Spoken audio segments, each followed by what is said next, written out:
me, J. Cole, or Kendrick. I miss the days when Jay took over the business. I witnessed Hova change the world. I'm a Jehovah Witness. I never chose to listen to Yachty and Lil Uzi.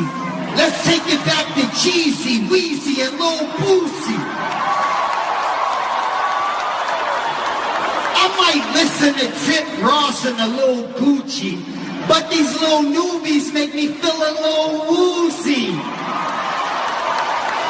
I usually be wanting the Earl, cause Young and May the only one punching, but she still punch like a girl. Yo, you gotta be a trapper, be a crapper, be a backpacker, or know how to sing to be a rapper. Thanks. Ruff Ryders.